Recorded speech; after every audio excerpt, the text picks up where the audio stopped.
familiar. Thank you.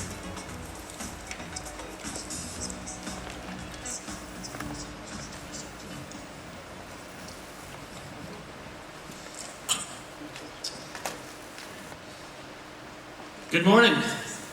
Are we all awake? No. Okay. Great. So I'm Andrew Lumen. I'm Executive Director of the Tor Project. I'm here to talk about Tor. How many people, with a show of hands, have heard of Tor? About a quarter. Okay, great. So, what do we do? And why the onion? So we're a nonprofit. We're also a for-profit. We do research and development into online privacy and anonymity.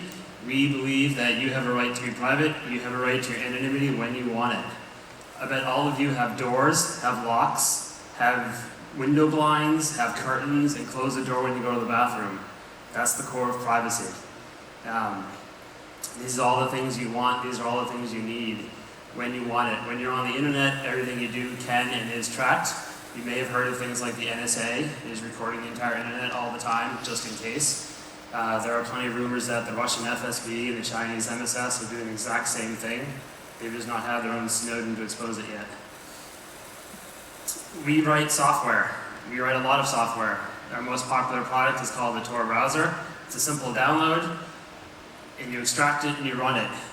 What it does is it connects you to the back of the Tor network, and that separates who you are from where you're going on the internet, and by default, you're anonymous. You're welcome to, we don't censor anything. You can log into anything you want.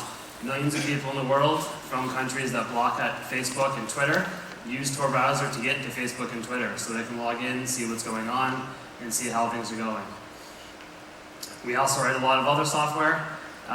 We have an anonymous operating system that's used heavily by victims of trafficking and abuse and cyber stalking. It's called Tails. And everything you do on it is anonymous. In fact, you can't even install it. You have to run it off a USB drive or an SD card, boot your computer up with it, and there's no trace left on the computer. We also work with a lot of human rights activists in various parts of the world who use Tails to go into an internet cafe.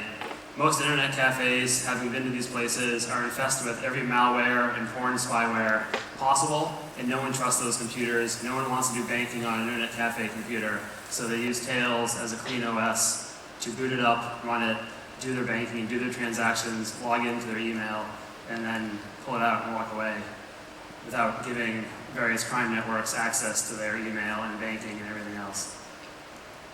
We have a network. The network is run by 6,000 volunteers in 89 countries.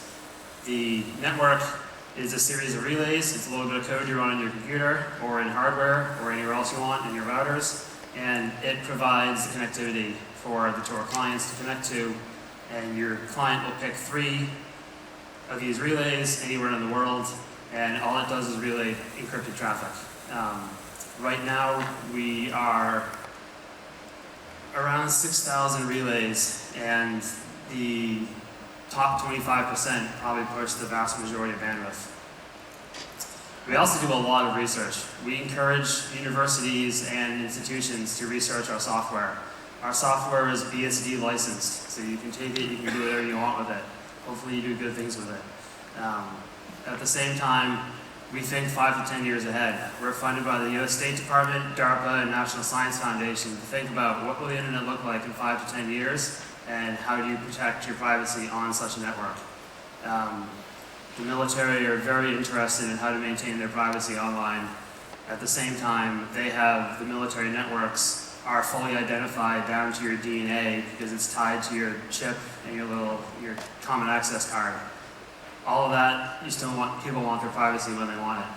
I find it funny that every law enforcement agency I've talked to around the world, every officer at lunch does not want to be monitored by all the technologies they have in their office. They want to go do things like shopping, they want to go do things like look at news stories without having the office administrators watching what they're doing. So who uses Tor? Everyone uses Tor. Everyone wants privacy. Everyone wants the ability to be anonymous when they want to be anonymous. Many of you who have heard of Tor have probably at least tried it and used it. Some other people who uses Tor, because no one seems to know who everyone is. This guy used Tor to do some things. These people use Tor to do some things.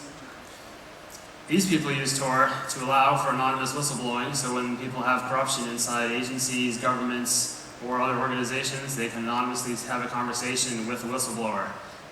They're having whistleblowers inside drug cartels, inside human trafficking rings, and inside other criminal organizations who really want to get the word out and explain what's going on and how it's happening. How do you do that without getting you and your family killed? You want something that's strong, you want something that's anonymous, you want something that works. And the New Yorker built Strongbox for these reasons. So you can't see this little spine here. There's way up in the corner, this is Comcast. And there's a VP down here who came out when some horrible news story got published that Comcast was blocking Tor and doing other things with it. And there was this big American press storm about, Comcast is blocking Tor, this destroys net neutrality, what are they doing? And this VP came out and said, actually guys, I use Tor. At the same time, we don't censor, we don't do net neutrality, at least against Tor. We believe in net neutrality, and here's what we have. And it's one of the few places where Comcast has come out and said, like, look, we don't believe in all this stuff. And they put it on their main blog with the huge Tor logo and the huge Comcast logo. And then wild leaks. Many people have not heard about this, but so in most of Africa and the rainforest of Amazon, Amazonian rainforest, you have horrible wildlife culling happening where people are poaching, people are doing various things, and many of those people who are forced to do the poaching and forced to go hunting for specialized, animal horns, skins, whatever, they are human slaves. They're forced to do these things at threat of death or other, and they also want to get the word out about what's going on. And part of what Wild League's goal is to do is to, when you see crime or commit crime or are forced to commit crime, you can safely leak, here's the details, here's who's making me do it, here's how we're paid, here's how the business works. It's very much like the New Yorker Strongbox, except for wildlife focus. So how does this thing work? You have to download the Tor software. There's a computer security concept of trust, where the Tor software does not trust the Tor network. This is by design. So the Tor software, you download it, like Tor browser, put it on your laptop, your phone, your tablet. We work on just about everything. And it builds a picture of the entire Tor network. The Tor network right now, as I said, is 6,000 relays. We're in talks with people to make that a few hundred million. We'll see how that goes. It's quite the scale from 6,000 to a few hundred million.